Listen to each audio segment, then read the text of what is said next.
Hi everyone, Helen Blunden here at Activate Learn on Twitter. It is time for another book review, and this morning I finished this book by David Dufty called The Secret Codebreakers of Central Bureau: How Australia's Signals Intelligence Network Helped Win the War, the Pacific War. Central Bureau is really Australia's version of Bletchley Park. This is where they did all the decoding and deciphering of the Japanese war signals, both naval and also air and ground, to counter the attacks, the potential attacks by the Japanese.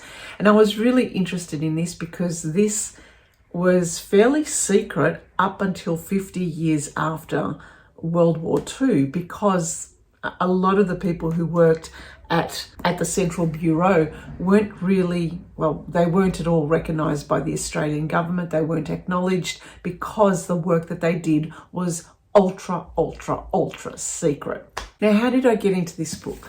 Well, the street where I live here in a nondescript southeastern suburb of Melbourne, I recently found out that back in May 1942, the Australian government at the time had gotten wind that Japanese fleet was making a move towards Port Moresby, and so they quickly created this intercept station in Moorabbin on my street.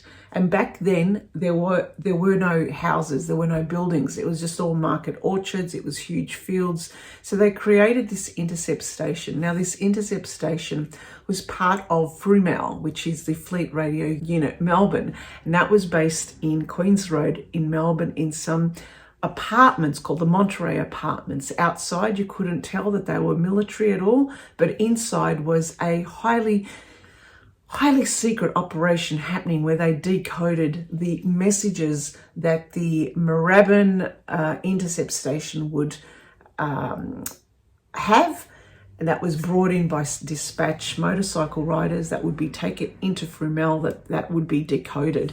Now, these people who were here on my street were mainly women, volunteers who had learnt Morse code, had learned the Japanese kana, and who used the decipher code, the JN25, to actually decode the messages that were coming in from the Pacific War. And they were so exceptional at this that they had discovered the itinerary of Admiral Yamamoto of the Japanese fleet and found out when he was going to be flying.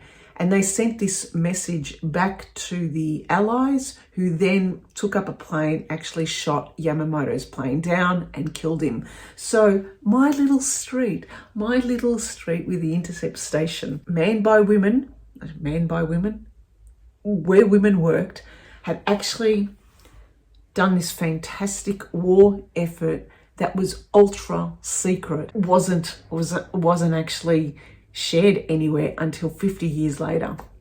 And the other thing they did was they had also intercepted some messages coming in from the Japanese fleet, as I mentioned, that then they passed on to the American allies, that then spurred off the Battle of Midway and also the Battle of Coral Sea. So this little intercept station in the middle of Melbourne, nowhere did we actually even know that this even happened years back. And reading these stories here in this book, where it captures all the people who worked there, the Americans and also the Australians. And let me also tell you that there was conflict between the Central Bureau, which was reporting back to General MacArthur, but also Fremantle that did the Navy signals as well. And there were personalities that didn't mix and didn't like each other. And it was just really interesting to read these. And also the women who worked here were exceptional as well.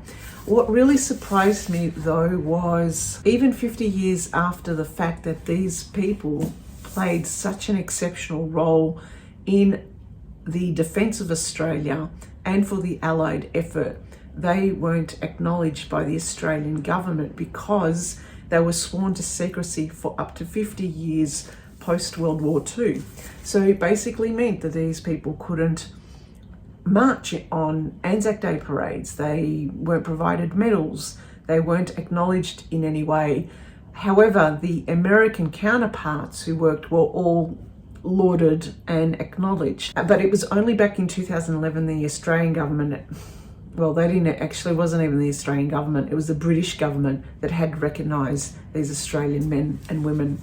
So this book was great in the sense that it brought a voice to the important work that was done by the men and women. For me, I loved it. It got me down into doing some different explorations of what life would have been like being a decoder. And I started to, what did I learn from this book? Well, I actually started to learn how to read Morse code. I thought to myself, if these women could learn Japanese Morse code, the Japanese kana, I may as well learn the Australian, the alphabet, and learn Morse code. And so I did spend some of my days going through and trying to learn Morse code.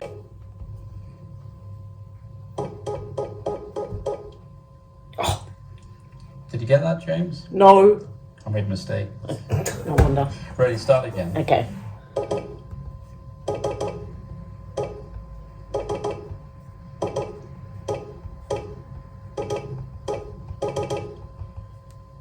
Too fast. Slow again, a little bit faster. Yeah. You've noticed that? Yes. Oh, okay. Did you get that, James? Do it again. Okay, I'll go back again and slow down a little bit just for everyone and you. You ready? Yep.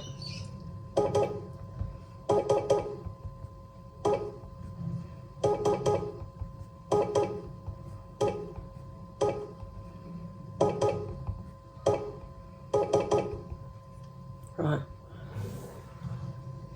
I-S-E. How was that? S. Do you want to read it back? I-S-E-S-I-E-E-I-E-S. Okay, everyone agree with that? Yes. I'll send it back to you.